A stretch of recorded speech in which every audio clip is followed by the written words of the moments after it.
Voter turnout in runoffs like this one in the United States are usually very low, but that is not expected to be the case this time around in the state of Georgia. Both Democrats and Republicans have placed huge emphasis on the importance of the result, and campaign spending has exceeded expectations. But amidst this, there is also a concern about the impact that misinformation and disinformation, that's false news that is intentionally spread, and what that could have on election integrity.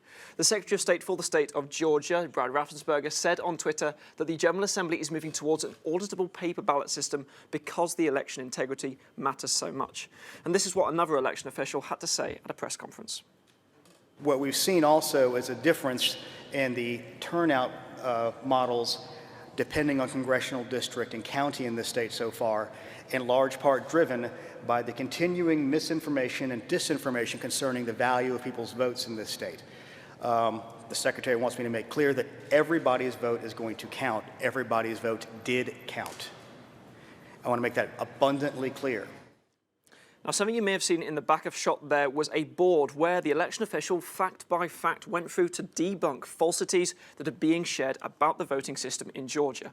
We now have the reality of election officials going head-to-head with the United States President Donald Trump on these falsities.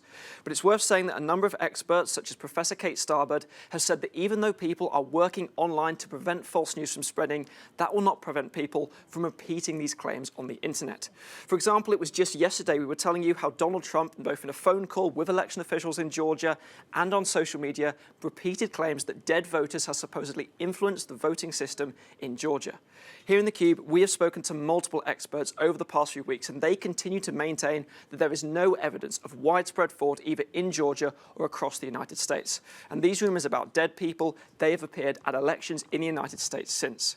But Isabel, there are also concerns about the real-world impact of this kind of misinformation, particularly when a march is planned in Washington, D.C. tomorrow, where many people there are again claiming without evidence that Democrats are nullifying Republican votes. So here you see again disinformation and its impact spreading from online and onto the streets.